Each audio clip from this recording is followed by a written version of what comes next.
What up? What up? It's your boy H2O, and welcome to another edition of the New Balance Podcast. That's right. I'm your potential conditioner, and it's so good to be in the building with you. Yep. Again, I know you see them. I'm squatted up again. We ride until the wheels fall off. New Balance Podcast. Show some love for my sisters, Naila Harrison and Dr. Stacy Page. What up, sisters? Hello. How you doing? Man, I'm great, ladies. I'm so excited and elated to be on with you. We've been doing a bunch of talking. Well, I've been doing a bunch of talking. You guys have been listening. I know I've been bumping my gums, but I believe we've been talking with intentions, and if something happens to me when I get around the two of you and we begin to talk about just our well-being and mental health. I'm definitely, all of us are mental health champions, and we all know of the great things that can come out of us just having better mental health. And I just being a patient and a student of it myself, I'm just testifying that we need it, right? I think about where my life would be if I hadn't have taken those steps. And I want to, for the record, know I just wasn't so brave that I went out on my own. It was a team that helped me, that stood with me, right? And sometimes you may need help. That's what this podcast is about. If you need some help, you need the push, the nudge, someone to come get you and help you. Hopefully we're sharing some things this entire month of February. Black History Month. Listen, when you talk about Black history and you can't talk about mental health, something's wrong. If you do any studying as it relates to Black history, we need a whole bunch of mental health. Just the things that we've endured, the things we've been through, and we continue to go through, it has a way of weighing on us in ways that we can't even begin to imagine. And then think of this, it's been happening for generations. Not decades, but for generations. So with that said, I don't want to belabor the point. You get it. We're on here for that. And let's catch up with the ladies. Let's see what's been going on with them. Talk to me, ladies. How you guys doing on today? Doing good. Can't complain. Just blessed to have the opportunity to be on a platform with you, to be able to educate people about the impacts of mental health and how they might be playing tricks on them. Oh my goodness. Yes. And I'm doing good as well. Happy to be back. Happy to share, of course. Mental health is, near and dear to my heart. So I'm always happy when I do have, the opportunity to, talk to other people about mental health. And hopefully, I'll be able to say something that will inspire, motivate them, encourage them, and just educate them when it comes to mental health and their well-being. Man, absolutely. You guys have been doing that all month. You have definitely been inspiring, helping us think differently, helping us be encouraged about mental health. And I want to throw this in. Stacy and I are from the same hometown. And, I made the comment about, it being Black History Month and understanding how African Americans, we need mental health. When you just talk about just slavery in itself, just that. I don't want to talk about any other things. So Stacy and I come from an area, we come from a part of Texas where, when you talk about Black history, there's a lot of it there. But when you think about all of the things, the history of our area, Stacy, and things that are needed, we need some mental health just based off of the history of where we come from, right? And, for us to be able to be on, both on here championing and advocating for mental health, I think that's incredible. I really do. Not that anybody else hasn't or, won't, but it's just, to me, when I think about how this whole thing came together, I never would have thought back in, I know I'm dating myself when I say this, but back in 1988, 1989, that we would be doing future, we were teammates back then, because of where we were from and the school we went to, but now we're on a different team championing something that the whole world, not just African Americans and, talking about Black history, but the whole world is suffering from. So when I thought about that, I thought that was pretty cool, right? Mhm. I think you just never know what your future holds. I mean, you have plans when you're 18, like, oh, I got this thing figured all out. Right. It's but God had other plans, and I'm so glad how He has a way of weaving our lives together for a greater purpose. And Yeah. obviously, I call her my little sister. Naila, man, just even from the area, she and I live in the same area now, and it ain't even enough time on it to talk about just the mental health issues that we have going on in our community, that we see lived out before us every single day.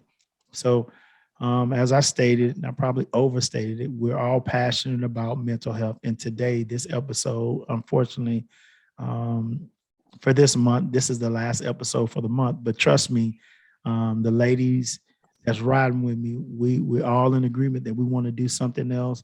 Hopefully, before this year is over, and all things being equal, we'll be able to come together and give you guys some more as it relates to mental health. So we're going to make this one a good one, man, since this is our last episode. Today, I'm not giving you guys any review. I need you to go out, watch episodes 1 through 3.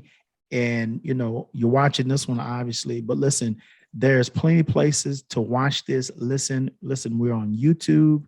We're on SoundCloud. We're on Spotify, Stitcher, Google Podcasts, Anchor, Apple Podcasts, Google Podcasts. I don't know if I've said that, but it's everywhere, right? If you follow me, I have the places out there, and I get it. You may not be able to sit down and watch this, the visual part of it, but hey, if you're working out, if you're running, you may be whatever cleaning the house. Look, go to the podcast channel, the New Balance Podcast, put it on. We're giving some quality content, and I think you'll be blessed by it. With that said, today we're jumping in, and today we want to focus on physical ill health, and we want to focus in on abuse and trauma. Absolutely. As it relates to mental health, we see the fallout of this every day. And when you spent some time working with mental health, as all three of us have, there are indicators. We've been talking about that every episode. There are indicators. And when we see the indicators that we're seeing in our families and in our communities, we cannot just turn our heads and pretend it's not there. We have to address it. So today I thought it'd be cool, not cool, that's not a good word. Today I thought it'd be a great opportunity to hear from our panelists, our doctor, our clinician. This whole month, man, they have been helping us get our lives together, and it's not going to be any different today. So, ladies, when we talk about physical ill health and abuse and trauma, what stands out to you when you hear those phrases or when you hear those words? So, what stands out to me when you talk about, physical ill health is one, just the connection between our mental health and our physical health, because there is a connection. So, um, there is a whole brain body connection. So, our brain, that's our, computer. So, if you have a laptop, that you have, the CPU, it's basically the brains of the computer, it makes everything work, the software, everything else.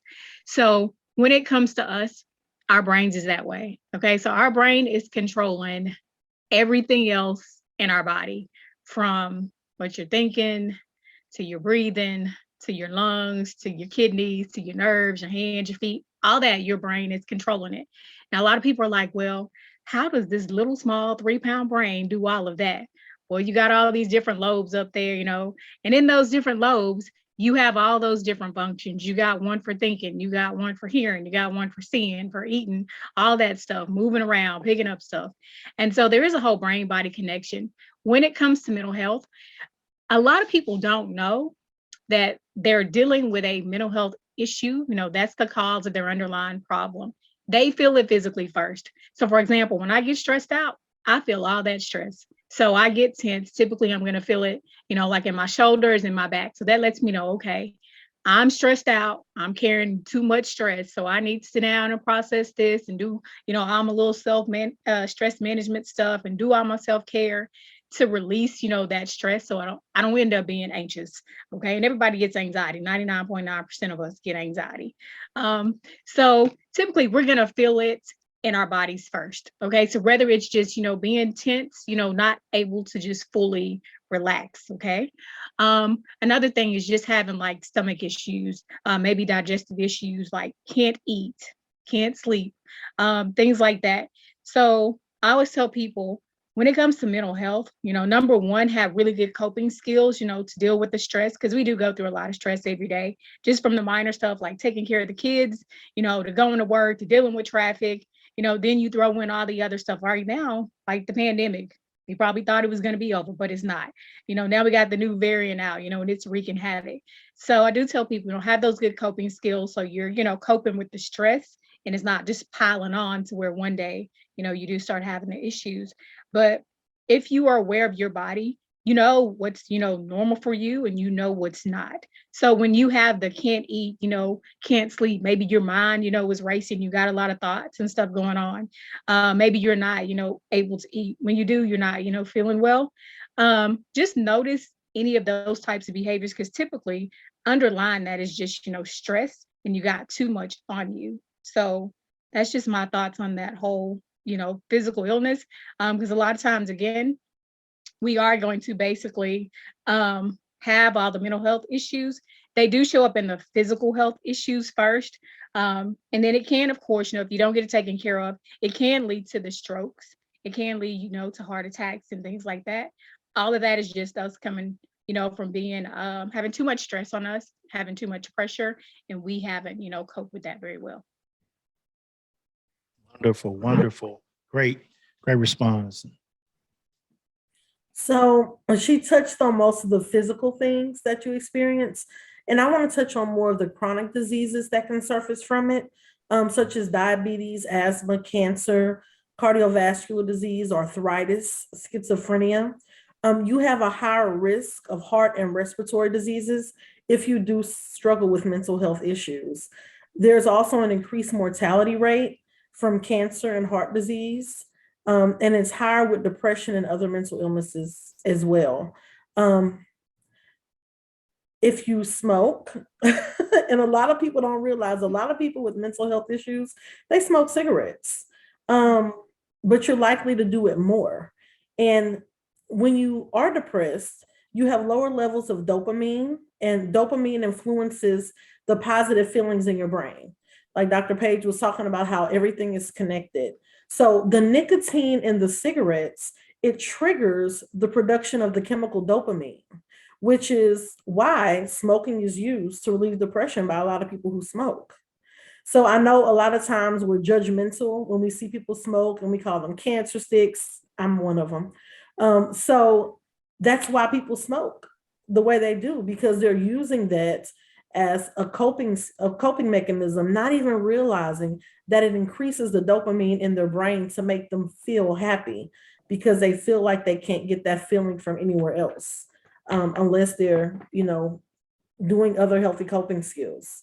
Psoriasis is even linked to it. Psoriasis is linked to depression. It's associated with acute stress and depression. So that can cause psoriasis. A lot of us don't realize that. We just assume people have these things going on because of other reasons. Things you can do to help alleviate the effects of mental illness and for healthy coping is exercise. I love kickboxing. If I don't get in 3 days a week, I have anxiety. Okay, I'm just gonna be real. Kickboxing helps me. Kickboxing and high intensity interval training. Any form of exercise, even if you walk 30 minutes a day, even if you do dynamic stretching, you do yoga, all of those things can assist you with helping with your mental health. Having a healthy diet, just eating right, eating 3 times a day. I have clients who I do a plan with them. When they get depressed, they don't want to eat. So I say, okay, let's agree to eating 2 meals a day. Let's eat breakfast and let's eat lunch or dinner. So you got to start somewhere. You can't always start with 3 meals a day. So you got to start somewhere. Avoiding drugs and alcohol. A lot of times recreationally we use drugs and alcohol, But then what you don't notice is when you're depressed, it increases. And that's something that you rely on to cope every day. So you may have people who are drinking as soon as they wake up. They're smoking marijuana as soon as they wake up. And every few hours, they have to recharge, and they're doing that all day long. Marijuana increases anxiety. Most people don't realize it. And I educate people about it and they get mad, but it's true. Right, Dr. Page? Doesn't it Right. increase anxiety? The Yes, doctor told you it increases it's true. anxiety. Take her word for it. Exactly. Sleep, getting enough sleep. I know people who sleep 2 to 3 hours a day. I wouldn't be able to make it. I would be angry all day. So 6 to 8, see, that's not gonna work, Harry. You need 6 to 8 hours of sleep. Six to eight. I told y'all the other day, I'm in the doghouse. I'm hoping to get out this weekend. I'm gonna leave it right there. I'm gonna send her a text. You need an extra 2 weeks. You need about another 2 weeks in the dog to get you to act right. Other relaxation techniques help as well, such as meditation. I love Yoga Nidra. I put in Yoga Nidra by Lizzie Hill on YouTube. She has a 20-minute guided meditation, and Yoga Nidra is good for you because I think 20 minutes of Yoga Nidra is equivalent to 3 hours of sleep. So for those of you who have trouble sleeping, it helps you sleep. It helps you get the rest that you need. So that knocks out two things, right? Having positive emotions, like getting rid of that negative self-talk. You have to challenge the negative thoughts with positive thoughts. If you don't have evidence to support the negative thoughts, throw them out the window and let's talk about the positive things that you can support. And having a healthy support system. Family, friends, sometimes you have to create your own family unit. I consider Pastor Harry and Dr. Page my family now. So sometimes you have to create a positive support system with people who are encouraging you and motivating you and who are equally yoked, because your family is not always on the same page. So those are just a few things that you can do to assist. Wow, incredible. Physical ill health. Now watch this, ladies. I wanted you guys to talk about it first, and then I wanted to come back because I told you we're workers together. Like God has a prescription for us, right? And so he's all about us prospering. Scripture tells us, he wants us to prosper in health, mental, physically, in life. He wants us to prosper. Now watch this. This scripture comes out of Proverbs 15 and 13. All those things you talked about, I'm going to point them out in this one scripture. It says, a merry heart maketh a cheerful countenance, but by sorrow of the heart, the spirit is broken. So in that one scripture, the things you guys were talking about, you can see suffering. It's in that scripture. Disappointment out of that scripture. Shameful in the scripture. Neglect or neglected in the scripture. Regret, guilt. There are so many others. So it's a direct result. God already knew. He designed us. He designed this body, right? We're tritype. Part being, what do I mean? There are three parts to us. Like we live in the body. We need a body to live in the earth, right? So you have to have a body to function in. He created this body. In the body, we have a spirit, right? That's the part of us that's like God, right? And then we have a soul, our mind, our will, our intellect, the mental, three parts of it. So think about this. When this body, because hold on, let me say this too. You only get one body. We're not going to get another one. We're not RoboCop. We're not Transformers. We're not Optimus Prime. No. You get one of these, right? So you have to put forth your best effort to take care of it. The scripture says it this way. This is a temple, right? It's like, oh, here we go with the Bible study. No, it's not the Bible study. It's God's word. If you're his child, he's giving you a prescription, right? He's giving you the manual for how to take care of it. If you drive a Honda, trust me, you do not take the Honda to the BMW dealership, right? Even though it's a car like a BMW, it's specific to the manufacturer. So we have to go back to the manufacturer. And then this is the other part. We talked about it throughout. He's given us doctors. He's given us He's given us science, medicine, those things in earth to help us, right? And so when you guys, you very, I like the both of you. You guys are real cool, calm, collected. But I want to piggyback on what Naila said. They both gave it examples. Like Dr. Page said, when she feel that stress, she gonna feel it like in my shoulders, in my back. That's an indicator that hold on. Weight management's out of kilter. I need to get it back into kilter, right? Naila said, look, it's a bag I have. I kicked that joker 3 days out the week. I beat the living out that bag. I need the bag. If I don't get that bag, I'm gonna have to find somebody to kick it. I'm just joshing. She ain't gonna beat up nobody. But my point is this: like, if she doesn't get to have that, I call those releases, right? We already understand endorphins, right? Endorphins are very, very important to us, right? We need to laugh and enjoy and release those. It's shown clinically, scientifically, that when we do that, we're better. Thought process functions is better. So if you have these indicators, and you've been hearing us talk about all these indicators, do not ignore them. And then I want to say this and we'll move on. It says nearly 1 in 3 people with long-term physical health condition is related directly to mental health. Think about that. It's 3 of us. One of us, per this, I just want to show you how real it is. Per this stat, one of us out the 3 of us got it. So when you look, okay, it's me, right? I can't worry about my neighbor and that person. Okay, I'm gonna put me under the microscope. And then what I'm gonna do, I'm gonna fine tune and look at the things that it shows me.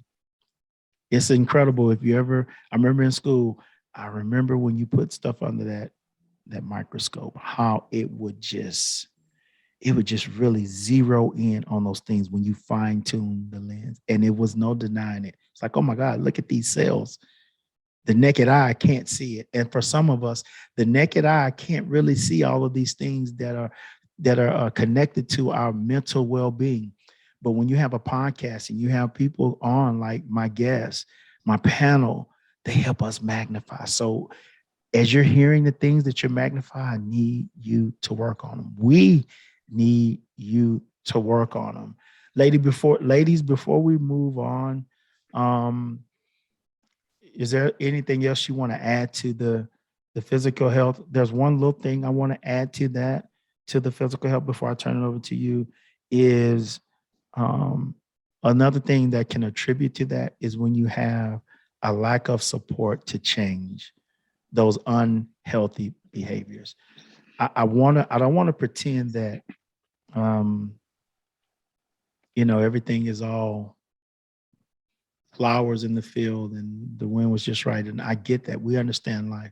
But I do understand, as Naila, she said it up so beautifully. She said, you're going to have to, if you don't have, you have to create these communities. And she told me and Stacy live on the podcast, we're part of her community. It's encouraging to her. It strengthens her. So that she tells me that. So now the relationship we had before, now it has a different meaning to it. So now she told me I'm a part of her community. So now I have a responsibility to be a certain support to her. So when I call her, we may talk about whatever, but part of the conversation is like, hey, how's this week going?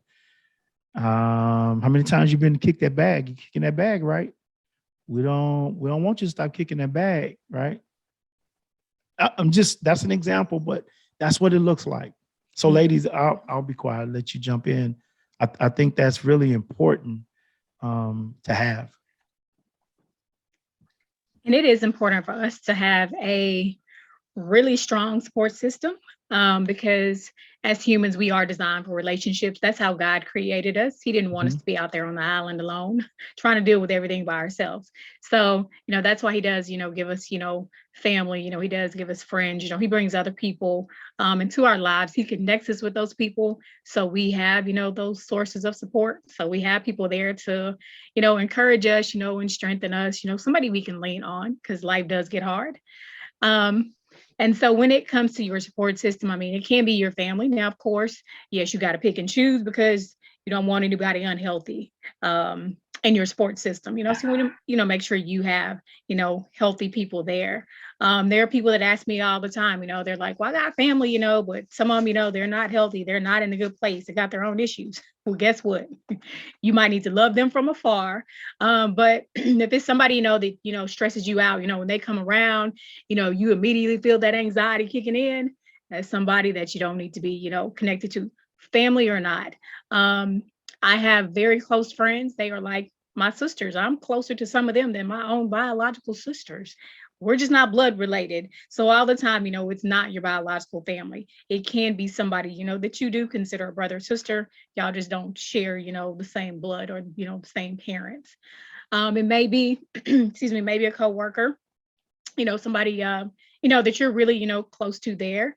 Could be a church member, could be somebody else in your circle of influence. But it is good just to have people in your social support system that you can lean and depend on.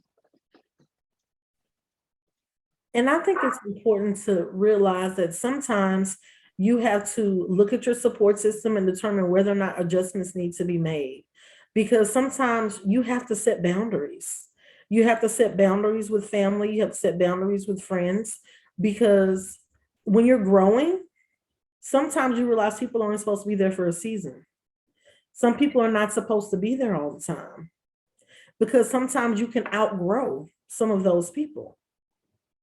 So I think it's important to look at that as well. Dr. Page touched on all the different people you can have in your support system. I have coworkers from years ago that I worked with, and they're part of my support system. And there are people who I don't talk to who may reach out to me occasionally. And I met them like 15 years ago, but we can always pick up right where we left off because we're equally yoked.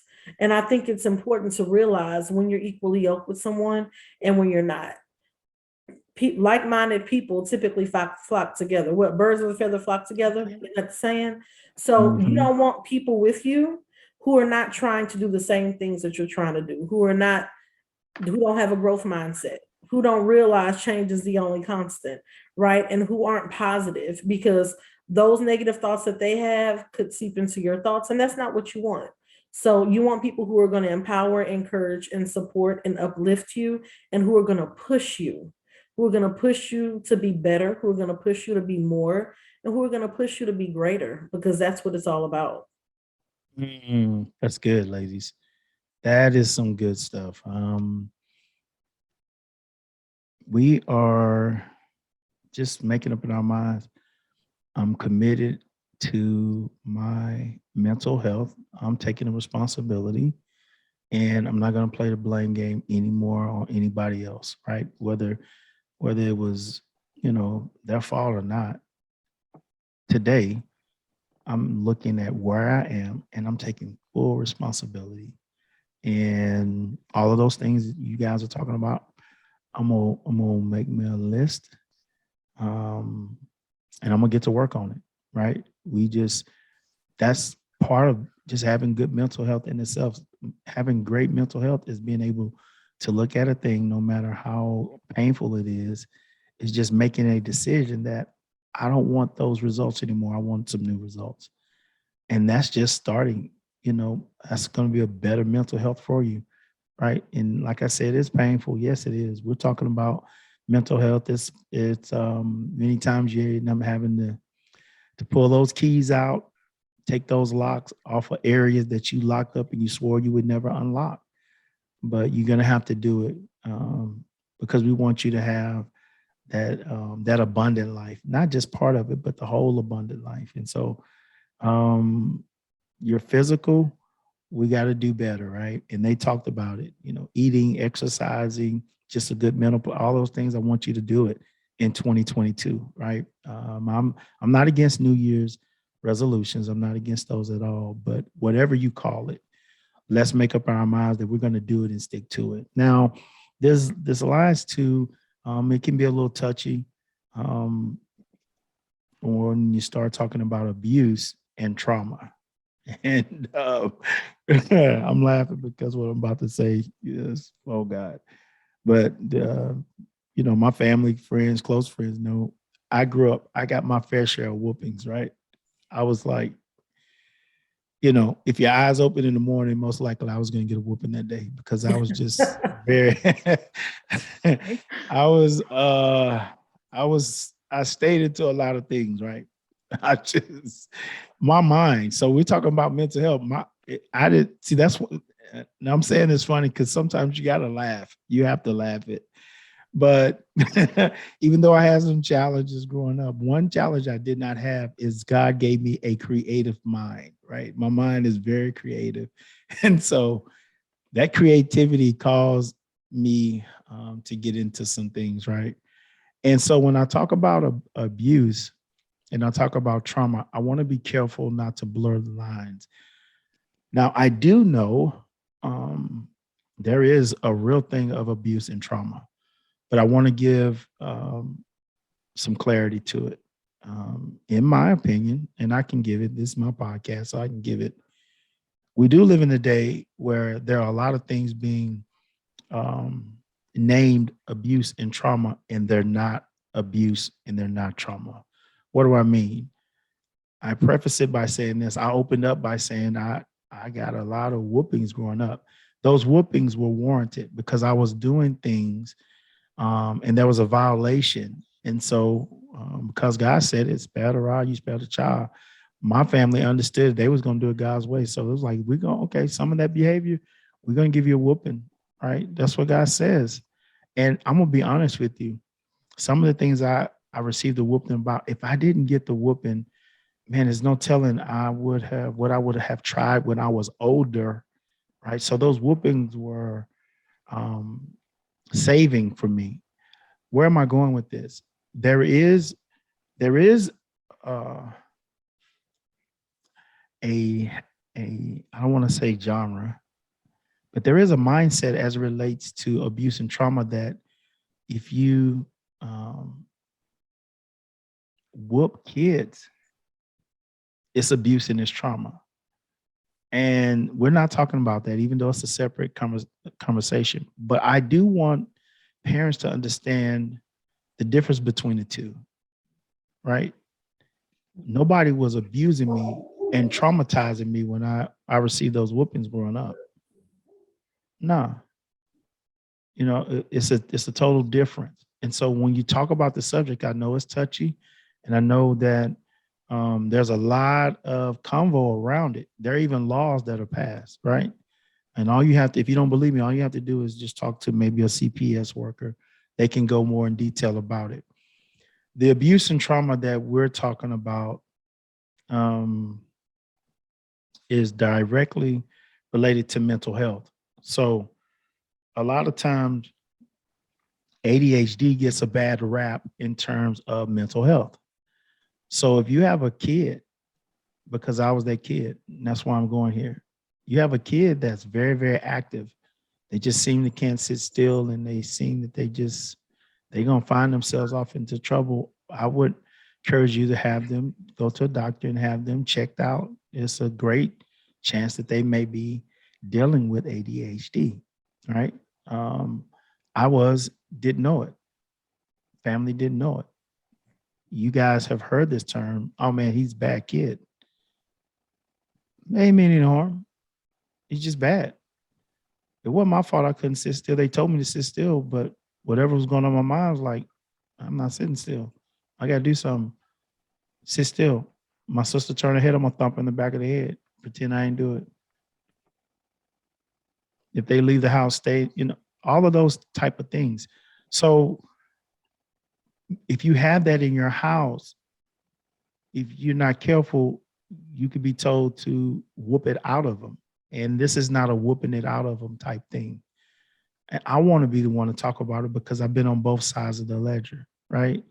And so, no knock on my parents, no knock on those who disciplined me growing up. Trust me, those whoopings were warranted.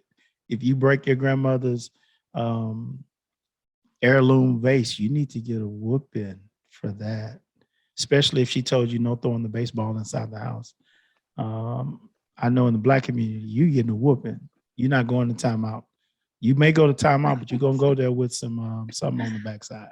I'm just saying, right? And I think this is good for us to have these conversations so we can hear both sides. Unfortunately, we've just heard only one side of the spectrum. That's not what this is. I'm not here to bash anybody in that. But as it relates to mental health, it needs to be broadened. And so I'm gonna say this last thing, and then we'll hear from the doctor. We'll hear from oh Lord, I forgot the title. Uh, she's the Yoda. Counselor. No, she's Yoda. She's Yoda. She has the wisdom. I'm not calling her Yoda, but she's our Yoda on this podcast. She's going to give us the wisdom. So, as a parent or a guardian, I just want you to think now when you see the indicators in your child. Okay, that's it, right? Nothing deep. I want you to just stop because depending on your upbringing, we know there are families who don't really believe in disciplining children that way. Then there are families who do believe in it. Whichever way, I'm not trying to get into that. We're trying to help. We want to give you some tools to help you identify some things in your family.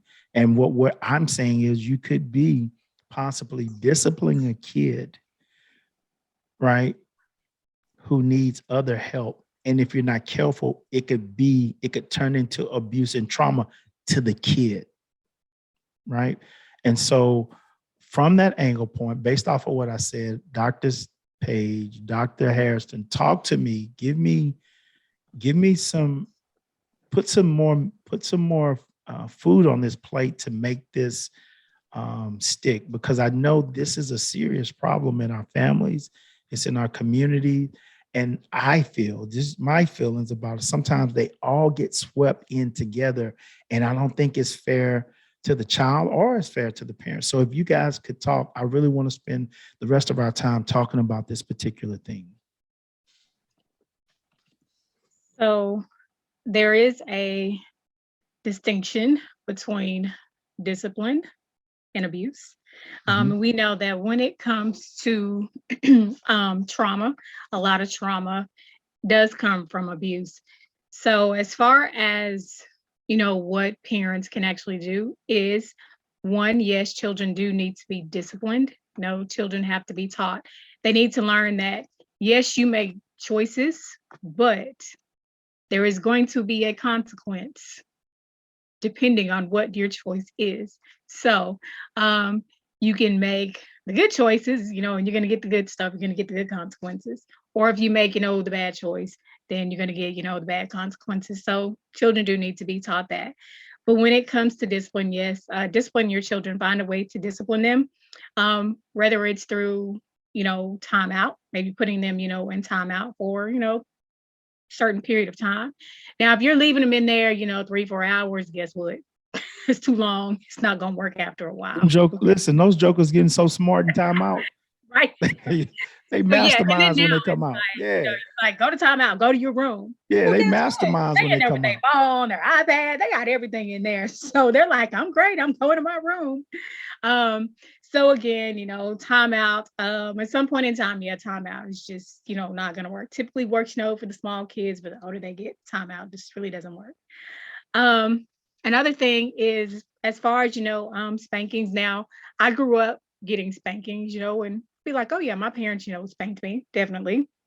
Of course, they knew how, far to go to where, it wasn't any abuse. But yes, I did get spanked. And I would say if they didn't, give me the discipline, the timeout, the spankings, taking my allowance, making me do extra chores, I would probably not be as disciplined as I am right now. I probably wouldn't have like any type of boundaries. I'd probably just be out there running wild because I didn't have any discipline or structure. Kids need discipline and structure.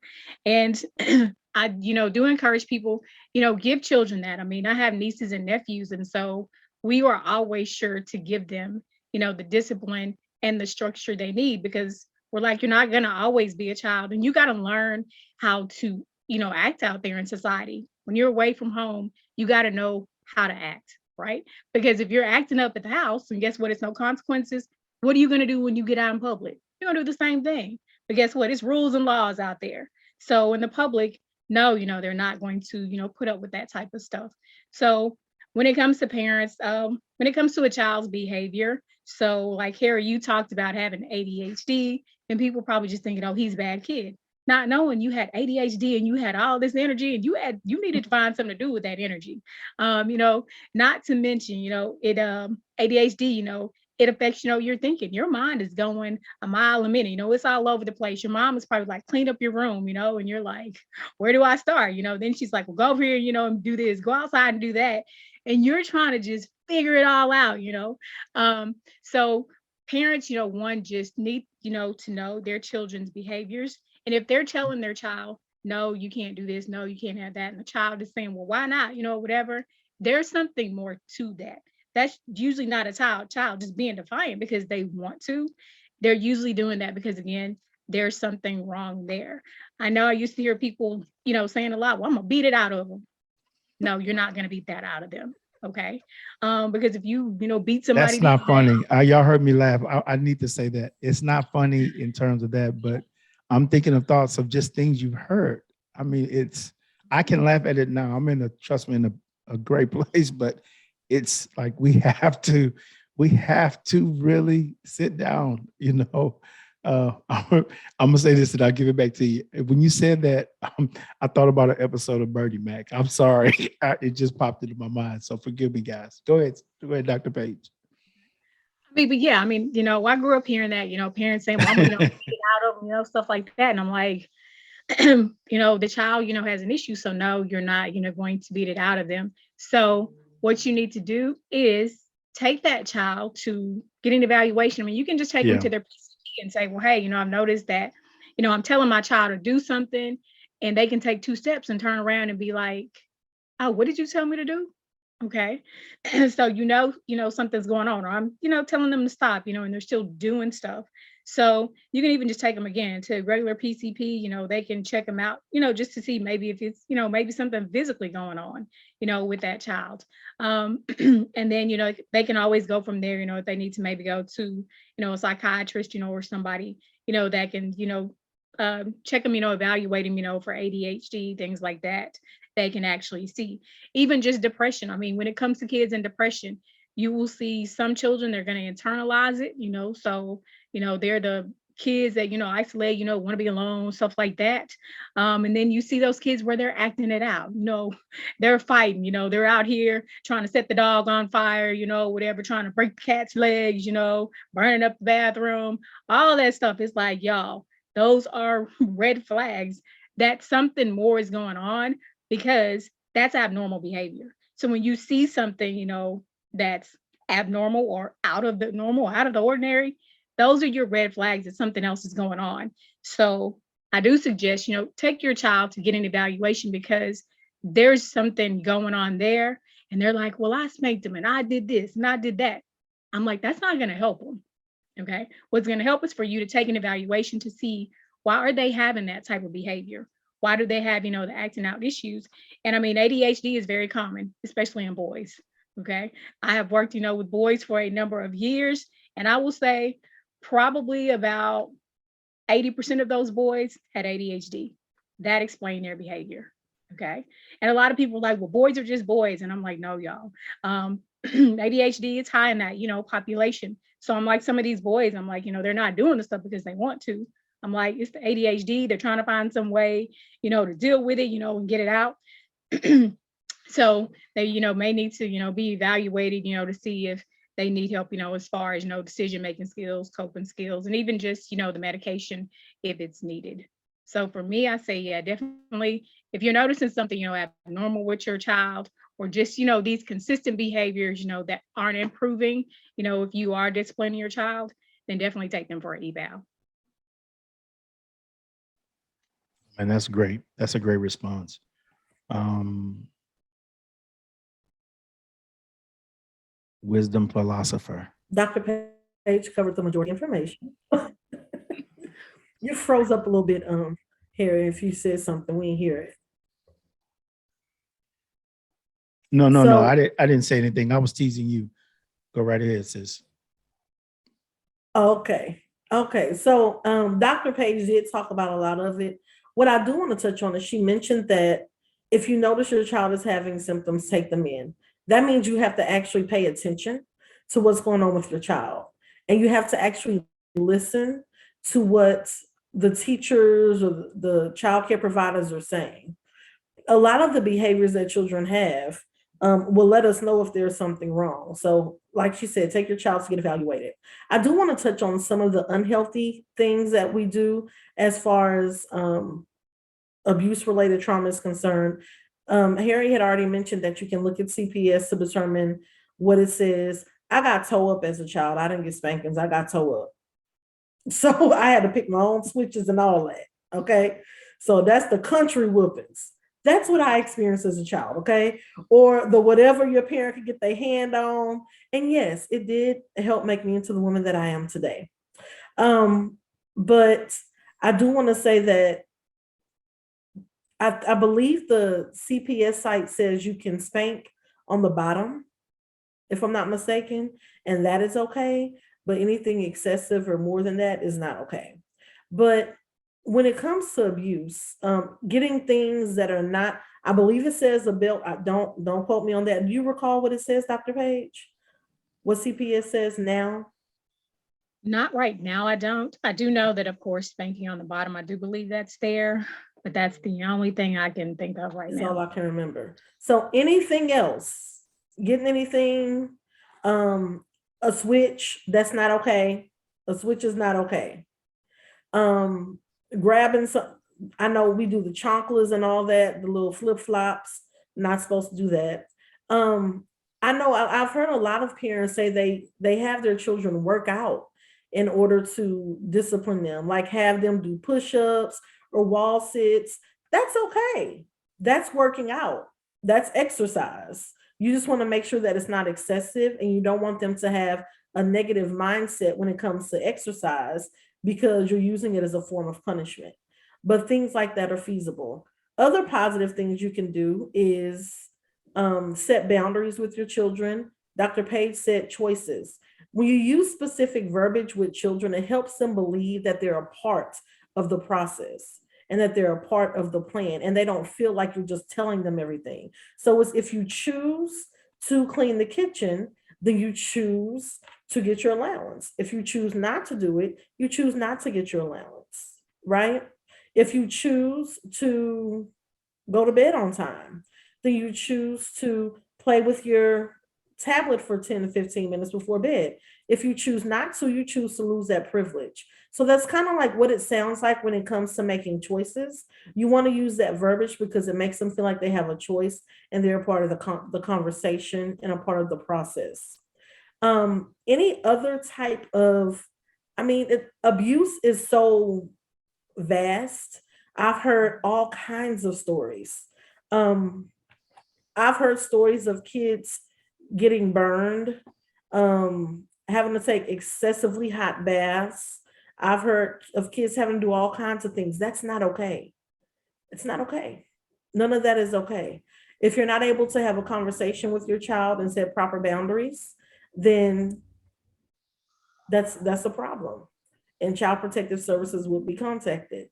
And I want you to know, as Dr. Page and myself, I'm a counselor, and I work with domestic violence and sexual assault survivors. If any of that is reported, we're mandatory reporters, and we have to report that. So don't get upset with clinicians and don't not take your children, but it's important to realize that there are certain things that are okay and certain things that are not. When a child is experiencing abuse at a young age, it does change their perspective. Trauma changes the way you perceive the world, yourself in the world, and others in the world. And they can take those things and those behaviors on with them in life. So when a child is being abused at home, there are different things you can look for. They may become withdrawn at school. Teachers and counselors pay attention to that. They may start acting out. Their grades may drop. They may lose their appetite. They may start isolating themselves. There are a lot of different signs to look for. So it's also our responsibility to say something. So if you see something, say something, because you could be helping a child that doesn't really feel like they have a voice or have the support to say something. But I think that's about it. Wonderful, wonderful, wonderful. Great information. And I know when you talk about abuse and trauma, trust me, I want to say this. You saw me laughing or I was thinking as they were talking just different things. I even thought about that episode of Bernie Mac, where he had, he was having some discipline problems. We're not here to tell you how to govern your house, but I will tell you this: in governing your house, you need to have a plan for governing it, right? And if you don't, most often you'll find yourself on the opposite side of the thing that you were planning to do because you didn't have a plan, you didn't have a strategy for it. And when you talk about abuse and trauma, there was never a time that I received any of those whoopings from my mom, or whoever was disciplining me. And there was not one time that I thought they did not love me. I knew it was out of love, a place that cared about me. I knew that without a doubt. There may have been some whoopings I thought that were not warranted, but what you have to understand from a parental perspective and an adolescent or a child's perspective are going to always be different, right? And so I would dare not cross that line. But what I would do is, from a parental standpoint, when you whip your children, however you decide to discipline them, I'm going to ask you to talk to them, have a conversation with them. So if you are disciplining them, you tell them why. You figure out, it's on you to figure out how you deliver it, right? I'm really proud to say, as many whippings as I got, I think I got enough whippings for myself and all of my children combined. I didn't have to do very much whipping with my children, and I credit a lot of that to my wife. It's great when you can have the model that God says, when you can have both parents in the home, and she's cut from a different cloth than I am, and I believe putting those two cloths together, our kids benefited from it. But the times that I did have to discipline my kids and whoop them, man, they probably wanted the whooping because the way I talked to them and how I spoke to them. I wanted them to clearly understand, like, what's about to happen. This is why. And you have the power to change this part of the discipline. Like, it's in your corner. And then obviously, as they get older, they mature. So it's a maturity process.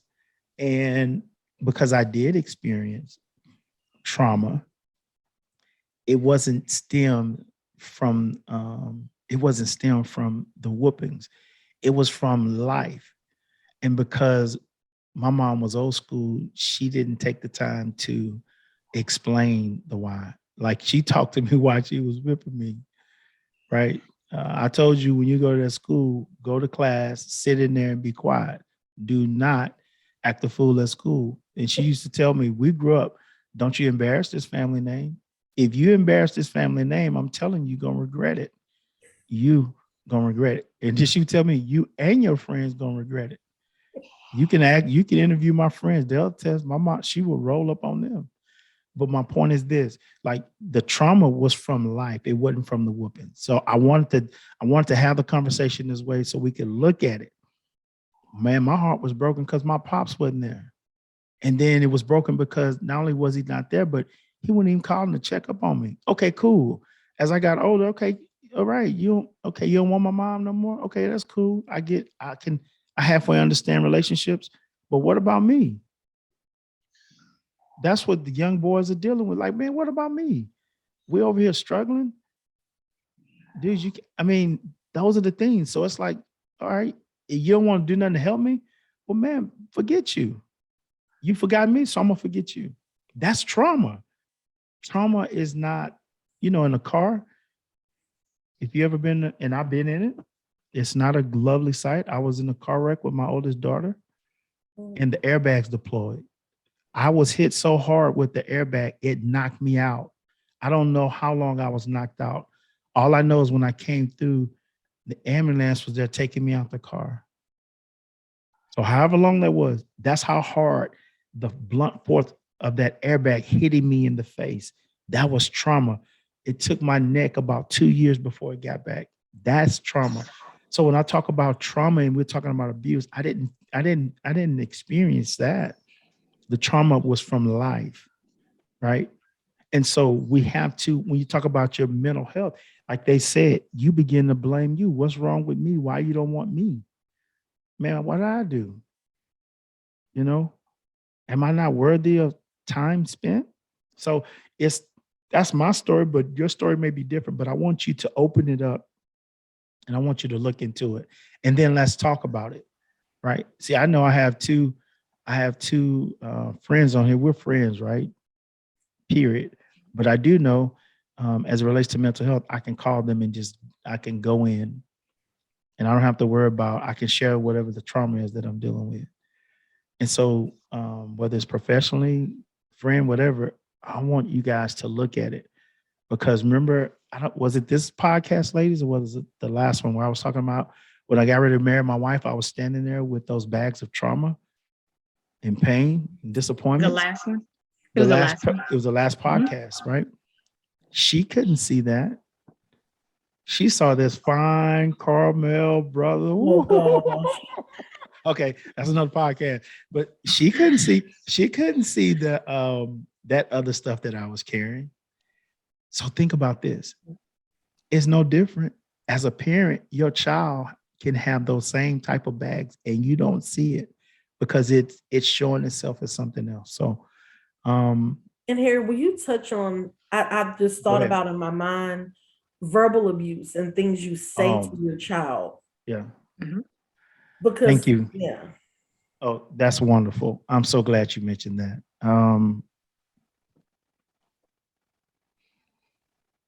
Here we go. I want to share. I have permission from my wife. So once again, like I said, man, you look up one day, you go through all of this stuff.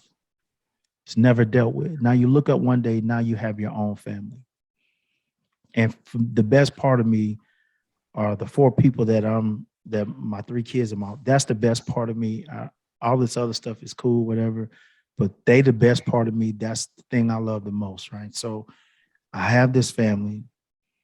And so watch this. They get the best of me because I didn't have my dad. I'm gonna make sure I'm the what? I'm the best dad, right? I'm gonna be there. All these things. I'm gonna pour that into them. But watch this. It's dysfunctional. I don't even know how to be a husband. I don't even know how to be a father. It's on the job training. So watch this. They're children, and when they grow up, and it's time to discipline them and do things because I don't know. I'm having to learn. So one of the things, and I'm sharing this with somebody so it can help them. One of the things it manifests as I was a yeller. I'm yelling. Now I'm yelling because I'm frustrated with my own frustrations, but it comes out through discipline with them. They can tell you, I guarantee you, they can count the many times I've whipped them individually. They could tell you it ain't been a bunch of them. But I was a yeller. I did not like that about me. And for the longest, I didn't even really understand it. I just knew that I didn't want to do it. Thank God for a wife. You have the balance. Like, come on, honey.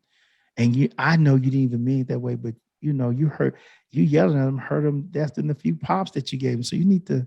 So I was constantly having to break that down. But then one day, I could see it how it affected my son, and that was like the crushing point for me. And I'm like, man, I'm this no more. Because what he did it out of not even in his own control.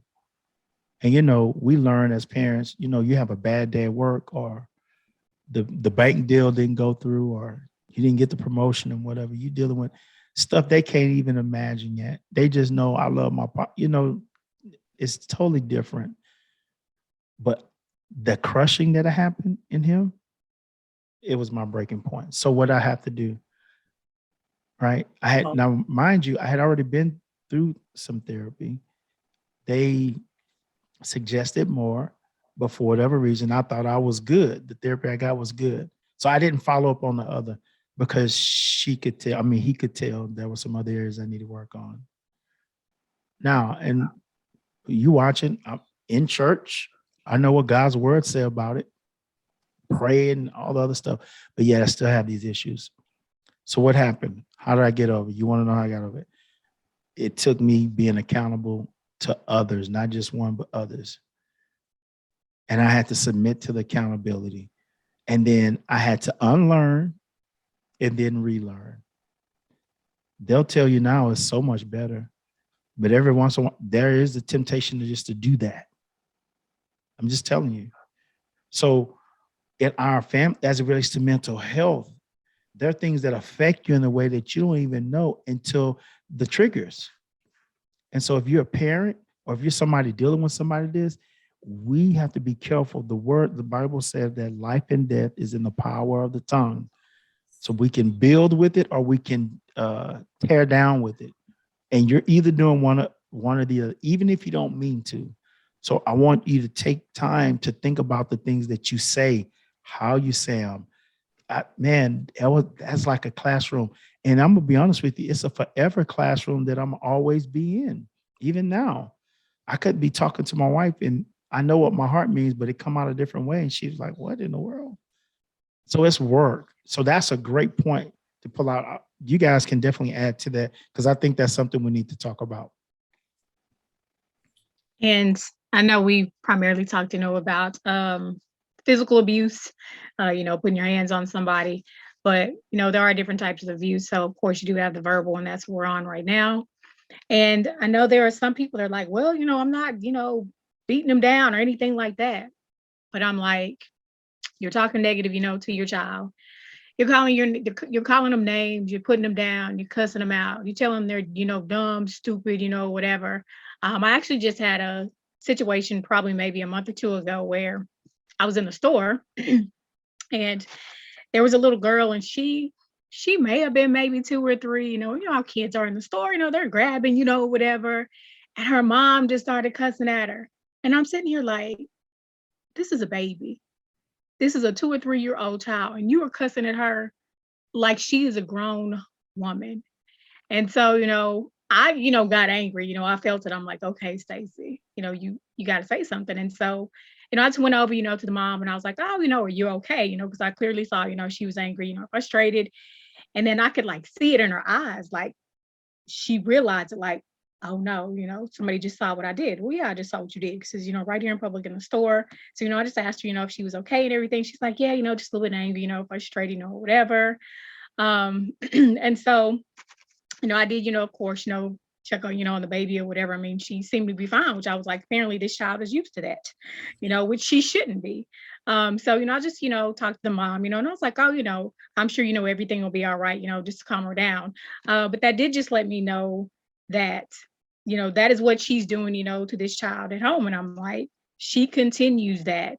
This child, is going to grow up, with all of that. And like, you were, saying, Harry, that's, trauma. No, she didn't put her hands on her, but it's what she said. And I'm like, this is a 2, 3-year-old child. So yeah, she's getting, all that in her head. And if it, keeps going, she's like, oh, my mom doesn't love me. She cusses me out, everything else. And then of course, that just leads to, mental health issues. So it isn't always, just putting your hands, on a child or anything like that. It is what you say to that child because they're taking, all that in. They're like sponges and they start believing that. And so we need to make sure that we are, speaking to our, children and other people, being uplifting, being encouraging. If you do have to discipline, that child, again, tell them why. So like when I grew up, my mom was a disciplinarian. She was the one like, go get your switch, go get the belt, go get the paddle that had my name on it, all of that. She was the one, whatever. She was like, I'm gonna, whoop you or whatever. Now my dad, I can count the number of times my dad spanked me. That was twice in my entire life. My dad was like, oh, he was going to sit you down. He was like, pull up the stool, have a seat. And I think that probably hurt my feelings much worse, than my mom spanking me because my dad was like, tell me what you did wrong. I tell him, and then he'd say, what could you have done better? Then I tell him. And then he'd be like, okay, you have to, decide. You can't just be, out there doing it. So then, he would always give me some, little talk, mixing in the life lessons, and things like that. So we do have to, build up, our children. When you discipline your child, tell them why, you are giving, them that spanking or however it is, you're choosing to discipline them and then building your child up. Like, my mom would always say, I'm spanking you because I love you. She's like, I'd rather it, me discipline you here at the house, and get you right at the house versus you get out there in public and you do something that could ruin you for the rest of your life. And of course, it was true. And my mom was like, nobody else is going to love me like you and your dad do. She's like, the training does start at home. So that way, when your children are out there in public, they're not, having the issues, and getting caught up, and everything else. But yeah, we do have to be really mindful of, what we say to our children, because again, their brains are growing and, we want them to have, good self-esteem. We want them, to have confidence. We want to build them up and not tear them down.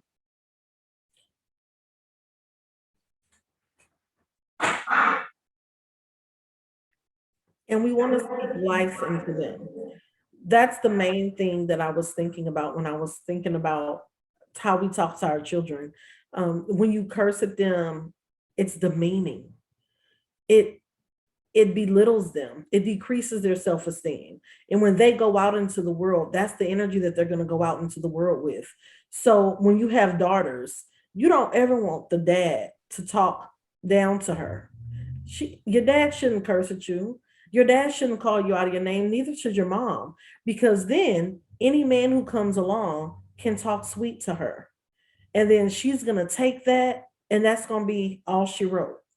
So it's important that we sow the seeds of love, respect, light, and teaching them that this is how you teach people to treat you. This is how people are supposed to talk to you. This is how people are supposed to engage with you because you are worthy and you're worthy of love. You're worthy of respect. And it has a lot to do with respect. I know my pastor always says, I know the Bible says, train up a child in the way that he should go and he will not depart from it. But the pastor says, we can't tell children, do as I say, not as I do. We have to be the example. So we can't expect our children to go out in the world and not use bad words. And all they hear is a plethora of foul language at home. So we have to be the example in the way that we talk to each other, in the way that we talk to and communicate with them. So that's why I thought that was so important, because it popped in my head and you were talking. I was like, hurry up and say it before you forget. So thank you so much for letting us touch on that last point. I appreciate that. Oh, that's the power of this team. We all have our different there are different areas of it that's really near and dear to our hearts that, we, whether we walk through it or we've seen it, we know that this right here can be game changer for people. And man, I want to shout my mom out. I think even though there were some things I don't know if she knew to do or she just omitted to do, whichever, it doesn't matter to me. But the one thing I do appreciate about her in that traumatic situation of having to separate from my father, she never talked negatively about him. She never put him down. She didn't let nobody else talk negatively. She never put him down. Would let nobody put him down. She would always tell your daddy, man, he loved you. You his world. It may not seem like it, may not even feel like it, but I'm telling you what I know. I know you feel something totally different, and never no negativity. And for that, I'm so grateful. Because if it was flipped on the other side, I probably would have never had a relationship with him in my adult life because I wouldn't have reached out to him. I wouldn't have wanted to have anything to do with him based off of what my mom would have told me. And it would have made my life even more traumatic. I know that for a fact. But me, my brother, and my sister, we were the better for that in how she dealt with it. Because I'm telling you, when you go through a certain abuse and trauma, especially when it's from an individual, I'm telling you, you feel some type of way and you have a right to.